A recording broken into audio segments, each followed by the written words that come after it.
കഴിഞ്ഞ ക്ലാസ്സിൽ നമ്മൾ ഡിസ്കസ് ചെയ്തത് പെർഫോമൻസ് അപ്രൈസലിൻ്റെ ടെക്നിക്സിനെ കുറിച്ചാണ്.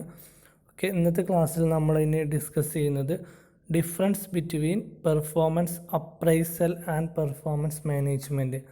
പെർഫോമൻസ് അപ്രൈസൽ എന്താണ് നമ്മൾ പഠിച്ചു, പെർഫോമൻസ് മാനേജ്മെൻറ്റും എന്താണ് നമ്മൾ കൃത്യമായിട്ട് പഠിച്ചു. അപ്പോൾ അവ തമ്മിലുള്ള ഡിഫറൻസിനെ കുറിച്ചാണ് നമ്മളിന്ന് ക്ലാസ് എടുക്കുന്നത്. പെർഫോമൻസ് അപ്രൈസലും പെർഫോമൻസ് മാനേജ്മെൻറ്റും തമ്മിലുള്ള ഡിഫറൻസ് ആണ് പറയുന്നത്.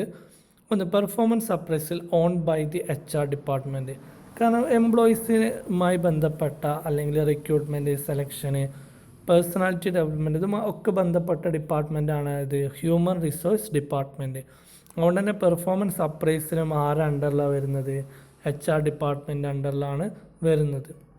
പെർഫോമൻസ് മാനേജ്മെൻറ്റ് എന്ന് പറഞ്ഞാൽ ഒരു സ്ഥാപനത്തിലെ എംപ്ലോയീസിൻ്റെ ഓവറാൾ പെർഫോമൻസ് മാനേജ് ചെയ്യാണ് to owned by line managers. അതുപോലെ തന്നെ performance appraisal focus is on top down assessment through a process of joint. എന്താണ് ടോപ്പ് ഡൗൺ അസസ്മെൻ്റ് ആണ് ഇതിൽ നടത്തുന്നത്, പെർഫോമൻസ് അപ്രൈസൽ ചെയ്യുന്നത്. Performance management stresses on mutual objective setting. പൊതുവെ സ്ഥാപനത്തിൻ്റെ ഒബ്ജക്റ്റീവ് സെറ്റ് ചെയ്ത് ആ ഒബ്ജക്റ്റീവ് അറ്റൈൻ ചെയ്യാനുള്ള പ്രവർത്തനമാണ് അവിടെ ചെയ്യുന്നത്, പെർഫോമൻസ് മാനേജ്മെൻറ്റിൽ ചെയ്യുന്നത്. പിന്നെ പെർഫോമഡ് അപ്രൈസൽ പെർഫോമഡ് ആനുവലി. ഒരു എംപ്ലോയീസിൻ്റെ റിവ്യൂ നടത്തുന്നപ്പോഴാണ്, ആനുവലി ആണ് മെജോറിറ്റി സ്ഥാപനങ്ങളിലും നടത്താറുള്ളത്. ചില സ്ഥാപനങ്ങൾ എന്ത് ചെയ്യാറുണ്ട്, മന്ത്ലി അല്ലെങ്കിൽ ക്വാർട്ടറിലൊക്കെ നടത്താറുണ്ട്. Continuous review are performed. അതിൻ്റെ usage of rating is very common. നമ്മൾ പഠിച്ച റാങ്കിങ് മെത്തേഡ് ഇതൊക്കെ എന്താണ് കോമൺ ആയിട്ടുള്ള റേറ്റിംഗ് മെത്തേഡാണ്. Performance management usage of rating is less common. നമ്മൾ പൊതുവെ ആരും അങ്ങനെ കേട്ടിട്ടുണ്ടാവില്ല. മറ്റെന്താണ് പൊതുവെ കോമൺ ആയിട്ടുള്ള റേറ്റിംഗ് മെത്തേഡാണ് അവിടെ യൂസ് ചെയ്യുന്നത്, പെർഫോമൻസ് അപ്രൈസലിൽ യൂസ് ചെയ്യുന്നത്. അത് performance appraisal is focus is on trait and quantified objectives, values and behaviour. ഒരു എംപ്ലോയിൻ്റെ വാല്യൂ, ബിഹേവിയർ ഇതൊക്കെയാണ് ഇതിൽ അനലൈസ് ചെയ്യുന്നത്, പെർഫോമൻസ് അപ്രൈസലിൽ ചെയ്യുന്നത്. മറ്റൊന്നാണ് flexible is on quantifiable objective. സ്ഥാപനത്തിൻ്റെ ക്വാണ്ടിഫയബിൾ ഒബ്ജക്റ്റീവിലാണ് ആര് കോൺസെൻട്രേറ്റ് ചെയ്യുന്നത്, പെർഫോമൻസ് മാനേജ്മെൻറ്റ് കോൺസെൻട്രേറ്റ് ചെയ്യുന്നത്. പെർഫോമൻസ് അപ്രൈസലിൽ are very much linked with pay. സാലറിയുമായി ബന്ധപ്പെട്ട് സാലറിയും അപ്രൈസലും തമ്മിൽ നല്ല ഒരു ബന്ധം ഉണ്ട്. Okay, it is not directly linked with pay. Performance management എന്തില്ല, സാലറി പേയുമായി വലിയ ബന്ധമൊന്നും ഇല്ല. പെർഫോമൻസ് അപ്രൈസൽ എന്ന് പറയുമ്പോൾ എംപ്ലോയീസിന് എത്രത്തോളം സാലറി ഉണ്ടോ അത്രത്തോളം എംപ്ലോയീസിൻ്റെ പെർഫോമൻസിനും വ്യത്യാസം നമുക്ക് കാണാൻ പറ്റും. ഇതിനാണ് പെർഫോമൻസ് അപ്രൈസലിൽ വരുന്നത്, അതിൻ്റെ ഡിഫറൻസ് എന്ന് പറയുന്നത്. പിന്നെ നമുക്ക് പഠിക്കാനുള്ള സബ്ജക്റ്റാണ് പെർഫോമൻസ് ഇവാലുവേഷൻ. നെക്സ്റ്റ് ടോപ്പിക്കാണ് പെർഫോമൻസ് ഇവാലുവേഷൻ. എന്താണ് performance evaluation? Performance evaluation is a tool to enhance the efficiency of the work യൂണിറ്റിൻ്റെ എന്താ പറയുക, എഫിഷ്യൻസി എൻഹാൻസ് ചെയ്യാനുള്ള ഒരു ടൂളാണെന്ത്, performance evaluation. This tool is a means to ensure that employees are being utilized effectively. എംപ്ലോയീസിന് എന്ത് ചെയ്യുക, effectively use ചെയ്യുന്നൊരു പ്രോസസ്സാണ് എന്ത്, performance evaluation. Employees can use it A clear indication of what expected of them before the employer tell them how well they are doing and then as feedback how well they did. ഒരു എംപ്ലോയിനെ appoint ചെയ്യുന്നതിന് മുമ്പ് അല്ലെങ്കിൽ employee work അല്ലെങ്കിൽ task start ചെയ്യുന്നതിൻ്റെ മുമ്പ് employer എന്ത് ചെയ്യും, അതിൻ്റെ കൃത്യമായിട്ടുള്ള എന്തൊക്കെ രീതിയിലാണ് ആ ജോബ് ചെയ്യുന്നത്, അത് നിങ്ങളെ കയ്യിൽ നിന്ന് കമ്പനി എന്താണ് പ്രതീക്ഷിക്കുന്നത് എംപ്ലോയിൻ്റെ കയ്യിൽ നിന്ന്, അത് കൃത്യമായിട്ട് എക്സ്പ്ലെയിൻ ചെയ്ത് കൊടുക്കും. അപ്പോൾ എന്തൊക്കെ ചെയ്യണം, എത്രയൊക്കെ അച്ചീവ് ചെയ്യണം എന്നുള്ളത് കൃത്യമായിട്ട് പറയുകയും ചെയ്യും. പിന്നെ ലാസ്റ്റിൽ എന്ത് ചെയ്യും, അതിൻ്റെ ഫീഡ്ബാക്ക് എടുക്കും. അവർ പറഞ്ഞ ഡെഡ് ലൈൻ സമയത്ത് അതൊക്കെ കംപ്ലീറ്റ് ചെയ്തിട്ടുണ്ടോ, ഇതിനാണ് എന്ത് പറയുന്നത്, പെർഫോമൻസ് ഇവാലുവേഷൻ എന്ന് പറയുന്നത്. അടുത്ത purpose of performance evaluation. Performance ഇവാലുവേഷൻ്റെ പർപ്പസാണ് പറയുന്നത്. അപ്പോൾ പെർഫോമൻസ് ഇവാലുവേഷൻ എന്താണെന്ന് പറഞ്ഞു. ഒരു വർക്ക് യൂണിറ്റിൻ്റെ പെർഫോമൻസ് ഇവാലുവേറ്റ് ചെയ്യുന്ന അല്ലെങ്കിൽ അതിൻ്റെ എഫിഷ്യൻസിനെ അളക്കുന്നതിനെയാണ് എന്ത് പറയുന്നത്, പെർഫോമൻസ് ഇവാലുവേഷൻ എന്ന് പറയുന്നത്. അതിൻ്റെ പർപ്പസാണ് measure actual performance against the expected performance. പ്രതീക്ഷിച്ച വർക്ക് പെർഫോമൻസും അവർ കംപ്ലീറ്റ് ചെയ്ത അല്ലെങ്കിൽ നിലവിൽ അവർ ചെയ്തുകൊണ്ടിരിക്കുന്ന പെർഫോമൻസും തമ്മിൽ എന്ത് ചെയ്യുക, കമ്പാരിസൺ നടത്തുക. ഓക്കെ, മെഷർ ചെയ്യുക. they provide an opportunity for the employee and the supervisor to exchange ideas and feelings about job performance.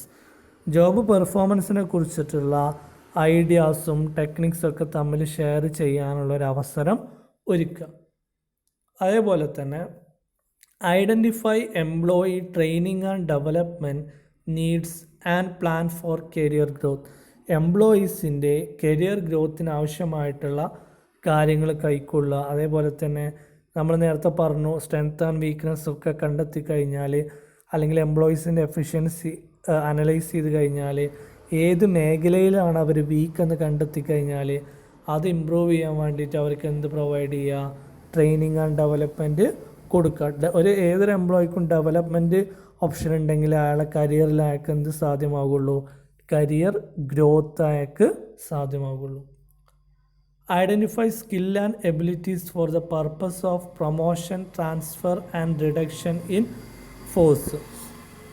എന്താണ് പെർഫോമൻസ് ഇവാലുവേഷനിലൂടെ എന്ത് കണ്ടെത്താൻ പറ്റും, സ്കിൽ ആൻഡ് എബിലിറ്റി, പ്രൊമോഷന് കൊടുക്കാനും അല്ലെങ്കിൽ ട്രാൻസ്ഫറിനൊക്കെ വേണ്ട സ്കില്ലും കഴിവ് എന്താണെന്നുള്ളത് കൃത്യമായിട്ട് എബിലിറ്റിയും കൃത്യമായിട്ട് ഐഡൻറ്റിഫൈ ചെയ്യാൻ ഇതിലൂടെ സാധിക്കും, പെർഫോമൻസ് ഇവാലുവേഷനിലൂടെ സാധിക്കും. അതിന് support alignment of organisation and employee goals. എംപ്ലോയീസിന് അവരുടെ ലക്ഷ്യം സാക്ഷാത്കരിക്കാൻ വേണ്ടിയിട്ട് അവർക്ക് വേണ്ട സപ്പോർട്ട് എന്ത് ചെയ്യുക, ലക്ഷ്യപൂർത്തീകരണത്തിന് വേണ്ടിയിട്ട് അവർക്ക് വേണ്ട സപ്പോർട്ടുകൾ കൊടുക്കുക. അതിനെ provide legal protection against lawsuits for wrongful termination.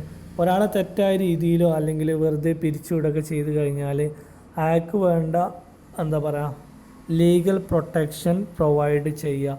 ഇതൊക്കെ ഒരു പെർഫോമൻസ് അല്ലെങ്കിൽ മാനേജീരിയൽ പെർഫോമൻസിൻ്റെ അല്ലെങ്കിൽ പെർഫോമൻസ് ഇവാലുവേഷൻ്റെ പർപ്പസുകൾ ആണ്. ഈ benefits of performance evaluation: control of the work that needs to be done. Overall വർക്കിന് എന്ത് ചെയ്യുക, കൺട്രോൾ ചെയ്യാൻ ഇതിലൂടെ സാധിക്കും, പെർഫോമൻസ് ഇവാലുവേഷനിലൂടെ സാധിക്കും. അതിന് enhancement of employee motivation, commitments and productivity. എംപ്ലോയീസിൻ്റെ മോട്ടിവേഷൻ ഇൻക്രീസ് ചെയ്യാനും പ്രൊഡക്ടിവിറ്റി ഇൻക്രീസ് ചെയ്യാനൊക്കെ എന്ത് ചെയ്യുക, ഇതിലൂടെ നമുക്ക് ഈ പെർഫോമൻസ് ഇവാലുവേഷനിലൂടെ സാധിക്കും. പിന്നെ identification of goals and objectives for the employee. നമ്മൾ നേരത്തെ പറഞ്ഞു, പർപ്പസിൽ പറഞ്ഞു എംപ്ലോയീസിൻ്റെ ഗോൾസ് അറ്റൈൻ ചെയ്യാൻ വേണ്ടിയിട്ട് അവരെ ഹെൽപ്പ് ചെയ്യുക. അപ്പോൾ ഇതിനൊരു ബെനിഫിറ്റാണ് എംപ്ലോയീസിൻ്റെ ഗോള് അല്ലെങ്കിൽ അവരുടെ ലക്ഷ്യം എന്താണെന്നുള്ളത് കൃത്യമായിട്ട് ഐഡൻറ്റിഫൈ ചെയ്യാൻ നമുക്ക് സാധിക്കും. പിന്നെ satisfaction of the basic human need for recognition. നമ്മൾ മാത്സിലൊക്കെ പറയുന്ന പോലെ ബേസിക് നീഡ്സ് എന്താണെന്നുള്ളത് നമുക്ക് അവിടെ സാറ്റിസ്ഫാക്ഷൻ ആയിട്ടുണ്ടോ എന്നുള്ളത് അനലൈസ് ചെയ്യാൻ നമുക്ക് സാധിക്കും. അതുപോലെ identification of process improvement opportunity. Identify ചെയ്യാൻ എന്താണ് ഓപ്പർച്യൂണിറ്റീസിൻ്റെ ഇമ്പ്രൂവ്മെൻ്റ് ഏതൊക്കെ മേഖലയിൽ വേണമെന്നുള്ളത് ഐഡൻറ്റിഫൈ ചെയ്യാൻ സാധിക്കും. അതിന് എംപ്ലോയീസിൻ്റെ ഡെവലപ്മെൻറ്റ്.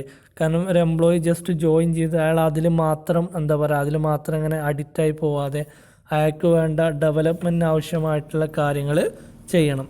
അപ്പോൾ അതിന് വേണ്ട കാര്യങ്ങൾ എന്തൊക്കെയാണെന്നുള്ളത് ഐഡൻറ്റിഫൈ ചെയ്യാനും പെർഫോമൻസ് ഇവാലുവേഷനിലൂടെ സാധിക്കും. അപ്പം നമ്മൾ പറഞ്ഞത് എന്താണ് പെർഫോമൻസ് അപ്രൈസലും പെർഫോമൻസ് മാനേജ്മെൻറ്റും തമ്മിലുള്ള ഡിഫറൻസ് എന്താണെന്ന് പറഞ്ഞു. പിന്നെ അതേപോലെ തന്നെ പെർഫോമൻസ് ഇവാലുവേഷൻ എന്താണെന്ന് പറഞ്ഞു. It tools to enhance the efficiency of the work unit. Work യൂണിറ്റിൻ്റെ എഫിഷ്യൻസി ഇവാലുവേറ്റ് ചെയ്യുന്നതിന് ടൂളിനെയാണെന്ന് പറയുന്നത് പെർഫോമൻസ് ഇവാലുവേഷൻ എന്ന് പറയുന്നത്. പിന്നെ പർപ്പസ് പറഞ്ഞു, എംപ്ലോയീസിൻ്റെ ഗോൾസ് കണ്ടെത്താനും പെർഫോമൻസ് അവിടെ ആക്ച്വൽ പെർഫോമൻസും എക്സ്പെക്റ്റഡ് പെർഫോമൻസും തമ്മിലുള്ള വ്യത്യാസം കണ്ടെത്താനും അതുപോലെ തന്നെ അവർക്ക് വേണ്ട സപ്പോർട്ടുകൾ പ്രൊവൈഡ് ചെയ്യാനും ലീഗൽ പ്രൊട്ടക്ഷൻ കൊടുക്കുക. പിന്നെ അതേപോലെ അതുകൊണ്ട് കിട്ടുന്ന ബെനിഫിറ്റ്സുകൾ പറഞ്ഞു. വർക്ക് കൺട്രോൾ ചെയ്യാൻ കഴിയും, എംപ്ലോയീസിൻ്റെ മോട്ടിവേഷൻ ഇൻക്രീസ് ചെയ്യാൻ കഴിയും, പ്രൊഡക്ടിവിറ്റി എൻഹാൻസ് ചെയ്യാൻ കഴിയും. ഇതൊക്കെയാണ് അതിൻ്റെ ബെനിഫിറ്റ്സ്. ഇത്രയും കാര്യങ്ങളാണ് നമ്മൾ ഇന്നത്തെ ക്ലാസ്സിലെടുത്തത്. ആ പെർഫോമൻസ് ഇവാലുവേഷൻ എന്താ പറഞ്ഞു, അതിൻ്റെ പർപ്പസ് പറഞ്ഞു, ബെനിഫിറ്റ്സ് പറഞ്ഞു, അതേപോലെ തന്നെ difference between performance appraisal and performance management. Okay, thank you.